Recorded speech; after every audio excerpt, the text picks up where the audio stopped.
Évangile de Jésus-Christ selon saint Luc. En ce temps-là, du milieu de la foule, quelqu'un demanda à Jésus : « Maître, dis à mon frère de partager avec moi notre héritage. » Jésus lui répondit : « Homme, qui donc m'a établi pour être votre juge ou l'arbitre de vos partages ? » Puis s'adressant à tous : « Gardez-vous bien de toute avidité, car la vie de quelqu'un, même dans l'abondance, ne dépend pas de ce qu'il possède. » Et il leur dit cette parabole. Il y avait un homme riche dont le domaine avait bien rapporté. Il se demandait : « Que vais-je faire, car je n'ai pas de place pour mettre ma récolte. » Puis il se dit : « Voici ce que je vais faire. Je vais démolir mes greniers, j'en construirai de plus grands, et j'y mettrai tout mon blé et tous mes biens. Alors, je me dirai à moi-même : te voilà donc avec de nombreux biens à ta disposition pour de nombreuses années. Repose-toi, mange, bois, jouis de l'existence. » Mais Dieu lui dit : « Tu es fou. Cette nuit même, on va te redemander ta vie, et ce que tu auras accumulé, qu'il l'aura. Voilà ce qui arrive à celui qui amasse pour lui-même, au lieu d'être riche en vue de Dieu. »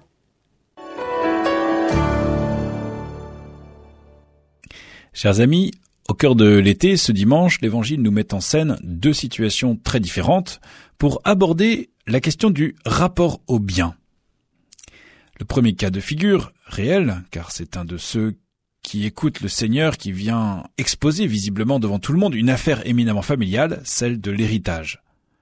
Le deuxième cas de figure, censé répondre à la situation exposée à Jésus, mais pourtant qui n'a pas grand-chose à voir, est celui de quelqu'un qui, après avoir beaucoup travaillé et réussi, se paie une retraite tranquille, vivant de ses rentes. Ce qui rapproche ces deux situations très différentes, c'est que plane l'idée d'un repos. L'héritage aurait permis à l'homme, peut-être, on ne connaît pas son ampleur, de ne plus avoir besoin de travailler. L'héritage est quelque chose d'ambivalent. Toutes les familles sont concernées, mais pour combien d'entre elles les partages se déroulent sans accroc ? Combien de familles déchirées dans l'étude du notaire ? Combien de blessures d'enfance qui remontent au moment du dévoilement du testament ? Et pour les plus aisés, quelle promesse d'achat, d'investissement, de changement de vie implique la perspective, l'espoir d'un héritage ?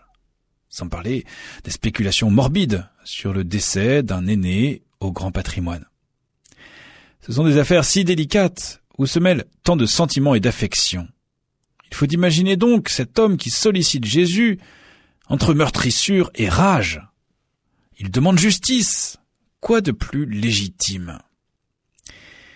Mais Jésus n'est véritablement pas de ce monde. Son royaume ne l'est pas. Sa richesse n'est pas de ce monde. Non, définitivement. Et par la parabole qu'il glisse en guise de réponse à cet homme, il nous permet de postuler que cet homme espérait en fait vivre de son héritage, n'avoir plus à travailler, ne plus gagner son pain à la sueur de son front. Bref, comme l'homme de la parabole, cela coulait douce, comme nous le font miroiter les publicitaires des agences de voyage, où sous les cocotiers tout semble facile, abondant et pourrait être le quotidien. La différence entre l'héritier et l'homme de la parabole est toutefois que ce dernier a acquis son repos en ayant été habile et en ayant réussi. Ce n'est pas le cas de l'héritier. Pourquoi le Christ est-il si sévère avec cette attitude, ce rêve, notre rêve, de vivre et de jouir de l'existence sans travailler ? Parce que le repos, justement, c'est ce qui nous est promis, non pas dans cette vie, mais dans l'autre. Le reproche que Jésus fait aux deux personnages, c'est de se fatiguer pour soi-même et non pour Dieu. Voilà ce qui arrive à celui qui amasse pour lui-même au lieu d'être riche en vue de Dieu. L'Évangile est tissé d'avertissements en la matière, et saint Paul dans l'hymne à l'amour enfonce le clou : seule la charité restera. Parlons alors d'héritage. Ne sommes-nous pas depuis notre baptême fils adoptifs de Dieu, frères du Fils unique Jésus-Christ, co-héritiers avec lui ? Dieu ne nous a-t-il pas tout donné? Alors, que faisons-nous de ce que nous avons reçu en patrimoine, l'Esprit Saint qui habite nos cœurs et qui est le don de Dieu? Voilà la seule richesse, notre seule richesse. Celle-ci, elle ne passe pas. Celle-ci, elle nous promet le repos, la vie éternelle, mais pas avant. L'évangile du jour a été commenté par le père Édouard Roblot, curé de la paroisse Notre-Dame de la Paix